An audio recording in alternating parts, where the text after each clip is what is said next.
اللهم صل على سيدنا ومولانا محمد وعلى آل سيدنا ومولانا محمد وبارك وسلم كما تحب وترضى عدد ما تحب وترضى. محترم بھائیوں، بزرگوں، پیارے ساتھیوں اور پس پردہ ماں اور بہنوں، یہ اللہ رب العزت کا واقعتاً بہت بڑا فضل اور بہت بڑا احسان ہے کہ اس نے ہمیں اپنے پاک کلام کی نسبت پر یہاں حاضری کی توفیق بخشی. یہ سراسر محض اللہ کا فضل ہے، اللہ کی توفیق ہے. انسان اپنی قوت عمل سے کچھ نہیں کر سکتا. یہ حقیقت ہے. حضرت تھانی نور اللہ مرقدہ کو اللہ تبارک و تعالی نے علوم معارف کا خزانہ عطا فرمایا، لیکن ایک موقع پر آپ لکھنے بیٹھتے ہیں اور وقت مقررہ پر کچھ لکھنا چاہتے ہیں. آپ خود فرماتے ہیں کوئی چیز ذہن میں نہیں آتی، حالانکہ روزانہ اللہ کی توفیق سے دین کا کام ہوتا تھا، تفسیر لکھی جاتی تھی، لیکن آج ذہن بالکل نہیں چلتا، معاف ہو گیا، بند ہو گیا. یہ اللہ کی توفیق کی بات ہے. حضرت نے فرمایا کہ دراصل میں نے غور و فکر کیا تو اس کی وجہ بھی سمجھ میں آئی کہ ہماری اہلیہ محترمہ مرغیاں پالتی تھی، وہ کہیں پر تشریف لے جا رہی تھی، مجھ سے کہہ کر گئی کہ مرغیوں کو فلاں وقت پر دانہ پانی دینا ہے. میری ذمہ داری ہو گئی مرغیوں کو کھانا کھلانا، مجھے یاد نہیں رہا. تو اللہ کی ایک مخلوق کا حق تلف ہو گیا، ضائع ہو گیا. اس کی وجہ سے اللہ کی طرف سے جو علوم و معارف کے خزانے مجھ پر کھولے جاتے تھے وہ سب بند ہو گئے. میں نے غور و فکر کیا اس کی کیا وجہ ہو سکتی ہے. بہت دیر کے بعد سمجھ میں آیا کہ مجھ سے اللہ کی مخلوق کا ایک حق ضائع ہو رہا ہے. میں نے ان کو دانہ پانی کھلایا، پھر اللہ نے واضح کر دیا، ذہن کھلا دیا. عرض کرنے کا منشا یہ ہے کہ جو کچھ ہوتا ہے سب اللہ کی طرف سے ہوتا ہے، اللہ کی توفیق سے ہوتا ہے. اللہ چاہتا ہے تو کچھ ہوتا ہے، اللہ نہ چاہے تو کچھ نہیں ہو سکتا. یہاں پر ہمارا حاضر ہونا اور ایک دین کے کام میں شامل ہونا یہ محض اللہ کی توفیق ہے، اور اتنا اونچا عمل ہے. اگر اخلاص کے ساتھ ہم اس عمل پر مداومت اختیار کریں گے، تسلسل کے ساتھ یہاں پر حاضر ہوتے رہیں گے، اللہ کی رضا کے لیے یہ سیکھتے رہیں گے، اور اس حالت میں اگر ہمیں موت آ جائے تو حدیث پاک کی روح سے ہم شہید ہو کر جائیں. جو شخص قرآن کریم کو سیکھتے ہوئے دنیا سے انتقال کرتا ہے، اللہ تبارک و تعالیٰ اس کو درجہ شہادت عطا فرماتا ہے. اتنا بڑا مقام اس کا ہے. بہرحال یہ بات یقینی ہے کہ ہمیں یہ موقع ملا، اور اس وقت ہمارے اس شہر کے اندر ہمارے اکابر بزرگان دین اہل علم موجود ہیں جو احسان فرماتے ہیں اور پھر احسان رکھتے بھی نہیں.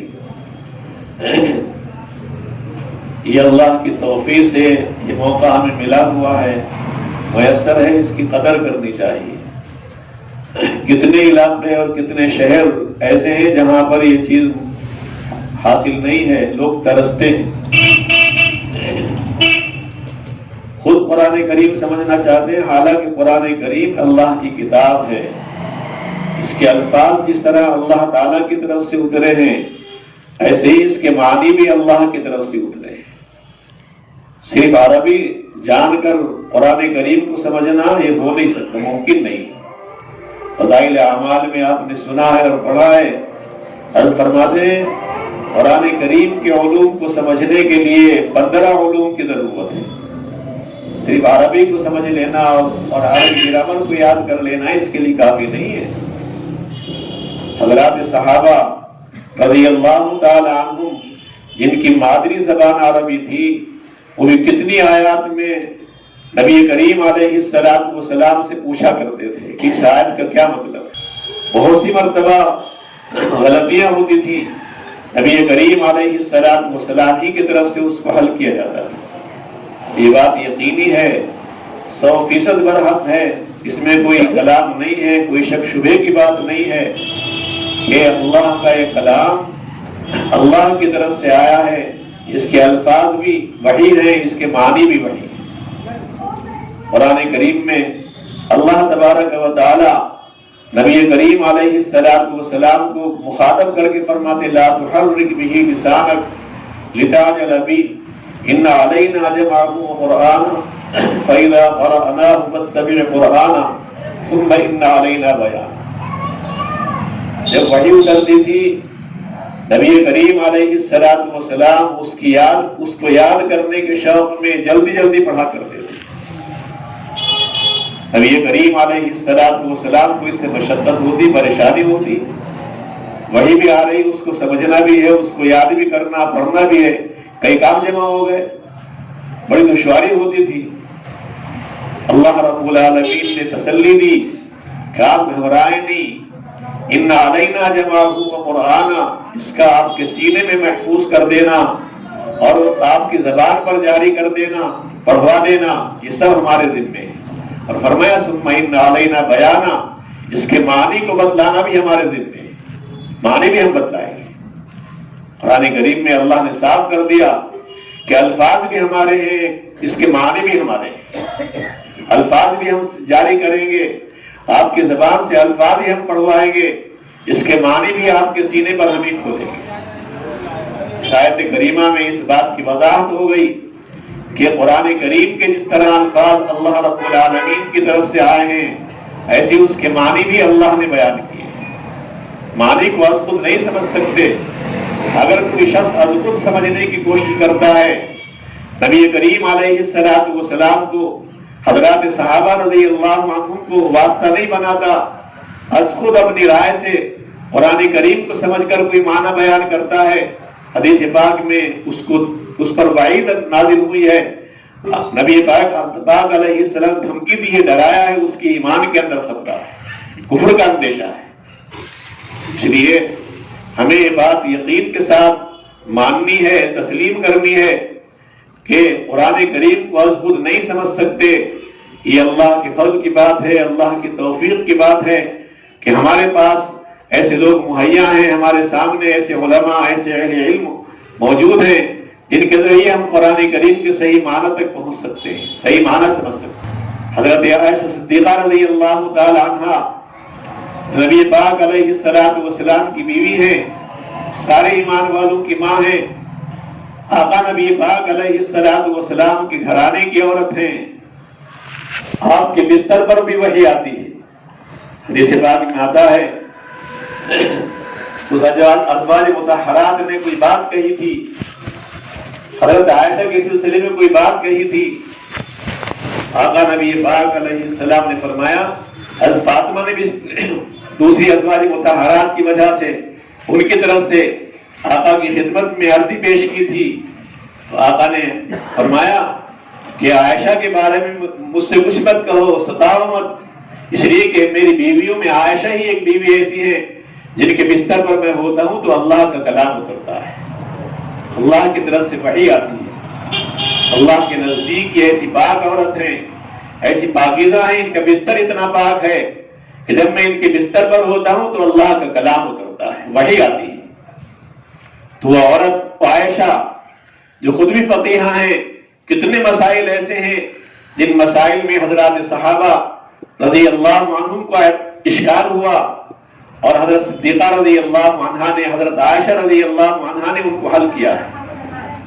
صحابہ کو اشکال ہوتا، سمجھ میں بات نہیں آتی، اماں کے پاس آتے، ماں کے پاس آتے، حضرت عائشہ کے پاس آتے، حضرت عائشہ اس کو حل فرما دیتی تھی. اتنی بڑی عالمہ فقیہ تھی. ایک موقع پر نبی پاک علیہ السلام کے سامنے عرض کرنے لگی، یا رسول اللہ، اے اللہ کے نبی، قرآن کریم میں اللہ فرماتا ہے وَمَن يَعْمَلْ سُوءًا يُجْزَ بِهِ، کہ جو گناہ کرتا ہے اس کو سزا دی جائے گی. اس کا مطلب تو یہ ہو گیا کہ جتنے لوگ گناہ کا ارتکاب کرتے وہ ضرور جہنم میں جائیں گے. اور کون ایسا ہے کوئی جس کا دعویٰ کرے ہم نے گناہ نہیں کیا، پھر تو سب لوگوں کو جہنم میں جانا ہے. کہ قرآن کریم ان کے سامنے اترتا ہے، بستر پر اترتا ہے، انہیں بھی یہ سمجھ میں نہیں آتی. نبی پاک علیہ السلام نے فرمایا، عائشہ اس کا مطلب یہ ہے جزا تو دی جائے گی، بدلہ تو ملے گا، سزا تو ملے گی، لیکن سزا کے لیے جہنمی مخصوص نہیں ہے، بلکہ سزا کے اور بہت سے طریقے ہیں. اللہ تبارک و تعالیٰ سے وہ معافی مانگ لے، توبہ کر لے، تائب ہو جائے تو اللہ معاف بھی کر دیتے ہیں. اور ایک شکل یہ ہے کہ اللہ تبارک و تعالیٰ اپنے ایمان والے بندوں کو دنیا میں کچھ مسائل میں مبتلا کر دیتے ہیں، کچھ پریشانی میں گھیر دیتے ہیں. ان پریشانیوں کی وجہ سے اس کے گناہ معاف ہوتے رہتے ہیں. یہ بھی ایک سزا ہے، دنیا میں ان کا معاملہ صاف ہو جاتا ہے. اسی لیے حدیث میں آتا ہے، آقا نبی پاک علیہ السلام فرماتے ہیں کہ اگر کسی مسلمان کو ایک دن بخار آ جائے، ایک دن کا بخار آ جائے، تو اس ایک دن کے بخار پر اللہ رب العالمین کی طرف سے 1 سال کے گناہ معاف ہو جاتے ہیں. یہ بھی سزا ہے. حضرت بتلانا یہ ہے کہ حضرت عائشہ صدیقہ رضی اللہ تعالی عنہا، جن کے بستر پر اللہ کی طرف سے وحی اترتی ہے، اللہ کا کلام نازل ہوتا ہے، صاحب زبان ہے، مادری زبان ان کی عربی ہے، وہ بھی قرآن کریم کو نہیں سمجھ پائی.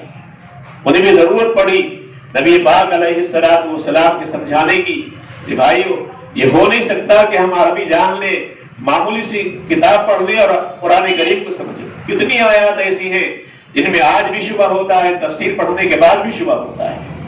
ہمارے اہل علم علماء جو رات دن اللہ کی توفیق سے اس علم کو حاصل کرتے ہیں، لگے رہتے ہیں، مطالعہ کرتے ہیں اور بال کی کھال نکالتے ہیں، تحقیق کرتے ہیں، گہرائی میں جاتے ہیں، وہ ہمیں بتاتے ہیں کہ اس آیت کا مطلب یہ ہے، قرآن کریم کا مطلب یہ ہے. بھائیو، یہ اللہ کے فضل کی بات ہے، اللہ کی توفیق کی بات ہے. اللہ رب العالمین نے ہمیں گھر بیٹھے ہی موقع دیا ہے. ورنہ بھائیو، دین کی معمولی سی بات سیکھنے کے لیے مہینوں کا سفر کرنا پڑتا ہے. ایک دن ایک بات، ایک حدیث پاک سننے کے لیے، یاد کرنے کے لیے، محفوظ کرنے کے لیے، حاصل کرنے کے لیے ایک مہینے کا سفر کیا جاتا تھا. یہ اللہ کے فضل کی بات ہے.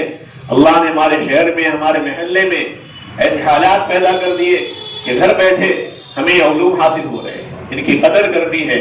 جس قدر کریں گے، ابھی حضرت نے فرمایا، اگر اس کا شکر ادا کریں گے، اللہ تبارک و تعالیٰ اس پر ہمیں مزید انعامات سے نوازیں گے. لئن شکرتم لازیدنکم، جس قدر شکر کرو گے اسی قدر اللہ کے انعامات کی بارش ہوتی رہے گی، انعامات بڑھتے رہے گی. اور قرآن کریم تو اللہ کی ایسی کتاب ہے جو تاثیر ہے، تاثیر و اثر ہوتا ہے. قرآن کریم کے پڑھنے کا بھی اثر ہوتا ہے، قرآن کریم کی مجلس کا بھی اثر ہوتا ہے. قرآن کریم اللہ تبارک و تعالیٰ کی ایسی کتاب ہے، ظاہری طور پر بھی اس کا اثر ہوتا ہے. جس کے دل میں اس کی قدر ہوتی ہے، اللہ تبارک و تعالیٰ اسے ہدایتوں سے نواز دیتے. زندگی اس کی دوسری طرف چلتی ہے، لیکن اگر وہ قرآن کریم کا شغف رکھتا ہے، قرآن کریم کی عظمت اور محبت اس کے دل میں ہوتی ہے، اللہ کہیں نہ کہیں اس کو نواز دیتے ہیں اور بڑے بڑے حالات پیش ثابت ہو جاتے ہیں. اور مولانا پیر ذوالفقار صاحب دامت برکاتہم نے ایک واقعہ لکھا ہے. آپ فرماتے ہیں پاکستان میں سندھ کے علاقے میں ایک بچی کا نکاح ہوا، غیر مسلم گھرانے کی لڑکی ہے، غیر مسلم سے نکاح ہوا، اپنے غیر مسلم شوہر کے ساتھ رہتی رہی. شوہر کی عمر تقریباً 42-43 سال کی ہو گئی. اتفاق سے شوہر کو کینسر کی بیماری لاحق ہو گئی. ڈاکٹروں نے جواب دے دیا کہ اب ان کا کوئی علاج نہیں ہے، اب آخری حالت ہے، ان کو مر نہیں ہے، فیصلہ کر دیا۔ مایوس ہو کر گھر آ گئے، ایک دن بیوی کے ساتھ بیٹھے ہوئے ہیں اور باتیں کر رہے ہیں اور کہہ رہے ہیں کہ اب تو اب قریب جدائی ہونی ہے، یہ ڈاکٹروں کا فیصلہ ہے، یہ طے ہو چکا ہے، مرض ہی ایسا ہے کہ اس کا آخری انجام موت ہوتی ہے، اب تو جدائیگی کا وقت آ رہا ہے۔ کہ بیوی کو اللہ کی طرف سے توفیق ملی ہوئی تھی، ظاہر میں وہ کافر تھی لیکن حقیقت میں وہ مسلمان تھی۔ انہوں نے کہا کہ میں آپ سے ایک وعدہ لینا چاہتی ہوں کہ اگر آپ صحت مند ہو جائیں تو آپ میری بات مانیں، اللہ اگر آپ کو صحت دے دیں تو ایک کام کرنا ہے، سچا وعدہ کرو، مجھے امید ہے آپ صحت مند ہو جائیں گے۔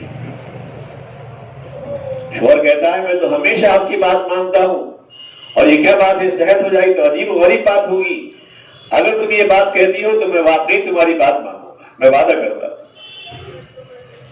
چنانچہ اس بچی اس بیوی نے قرآن کریم کی ایک سورت پڑھی، سورہ الم نشرہ، اور پڑھ کر پانی پر دم کرتی رہی، پڑھتی رہی، دم کرتی رہی، بتایا نہیں کیا کر رہی، اس کو پلاتی رہی۔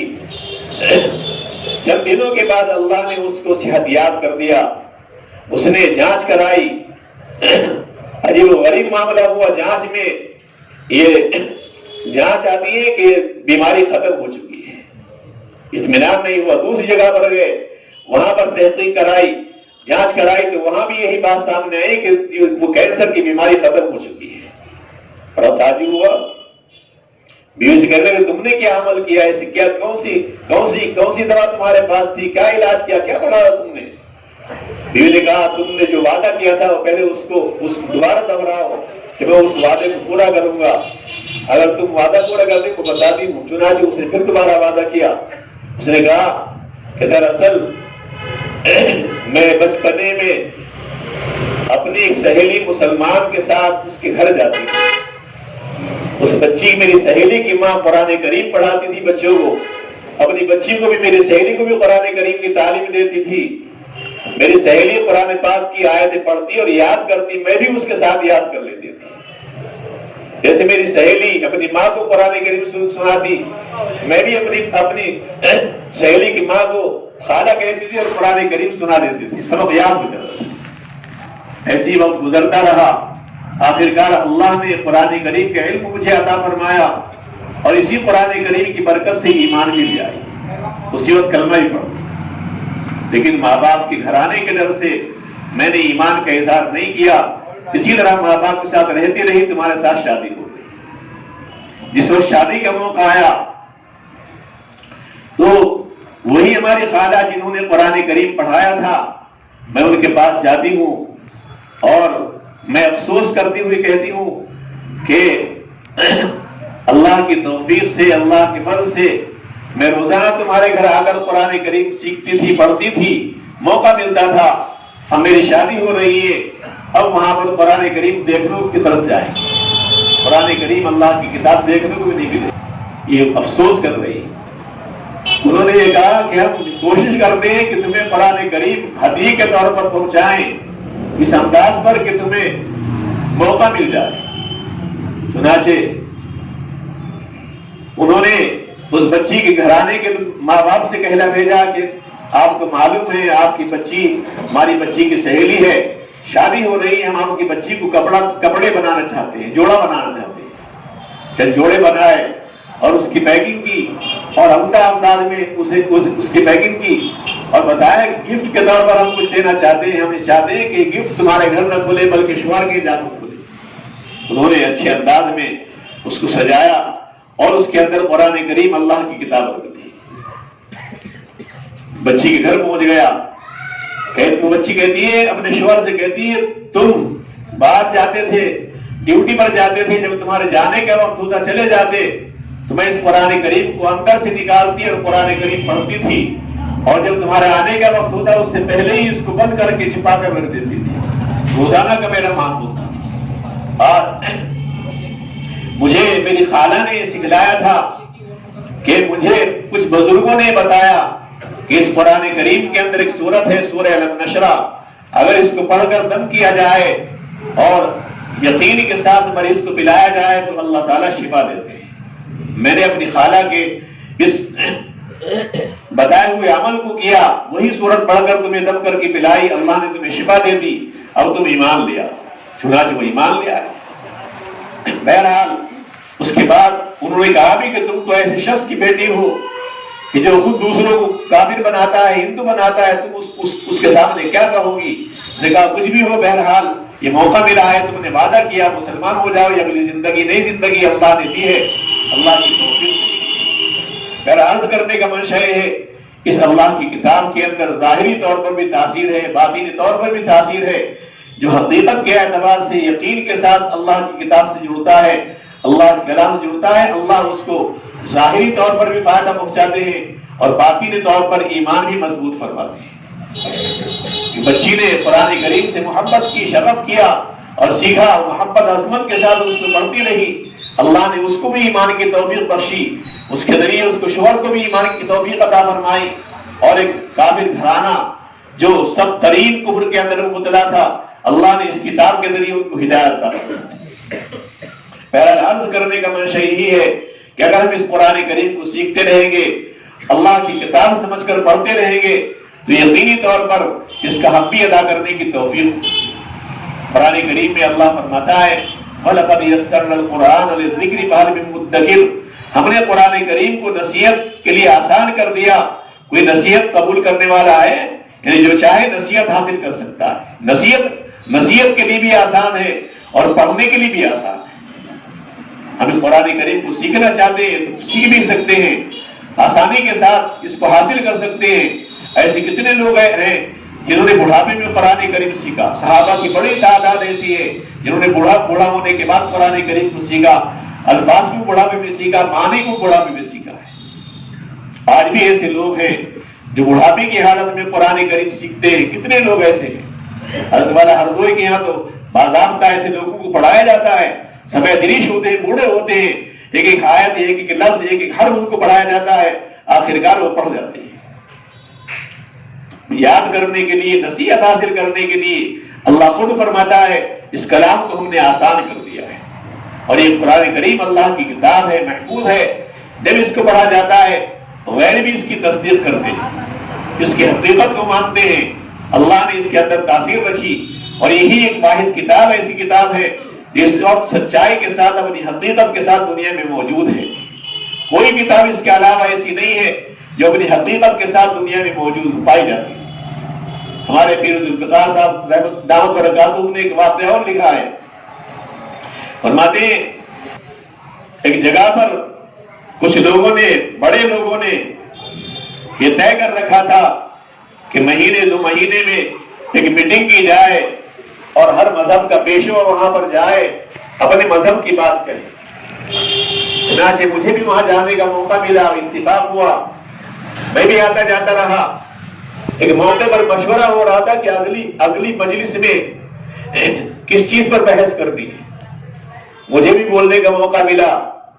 میں نے کہا کہ اگلی مجلس میں، آئندہ جب مجلس ہوگی تو مناسب یہ ہے کہ ہر پیشوا یہاں پر، ہر مذہب کا پیشوا ہے، ہر شخص کو چاہیے کہ اپنے مذہبی کتاب کو پیش کرے اور اس کی حقیقت کو بیان کرے۔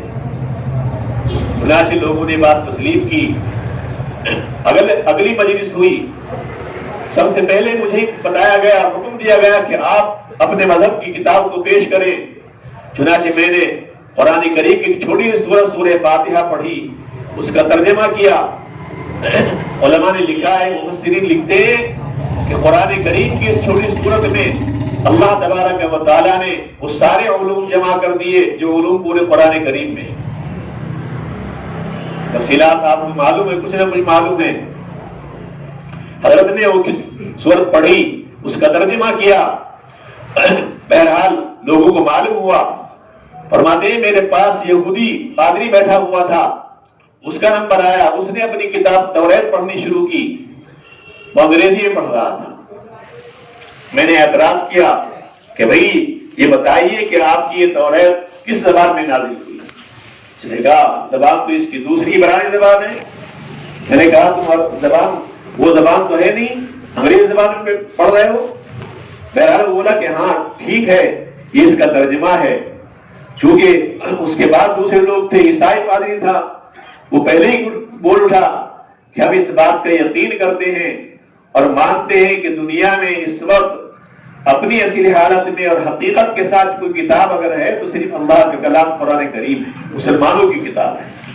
کوئی کتاب ایسی نہیں، کسی مذہب کی ایسی کتاب نہیں جو اپنی حقیقت کے ساتھ اس وقت دنیا میں موجود ہے. تو غیر بھی اس کو تسلیم کرتے ہیں. ایسے واقعات سینکڑوں ہیں، سینکڑوں ایسے واقعات پیش آتے ہیں جہاں پر یہ بات واضح طور پر ثابت ہو جاتی ہے کہ اللہ کا کلام برحق کلام ہے، اللہ کا کلام یہ حقیقت ہے اور حقیقت کے ساتھ باقی ہے. قرآن کریم میں اللہ نے وعدہ فرمایا کہ ہم نے اس قرآن کریم کو خود اتارا ہے اور ہم اس کی حفاظت بھی خود کرتے ہیں.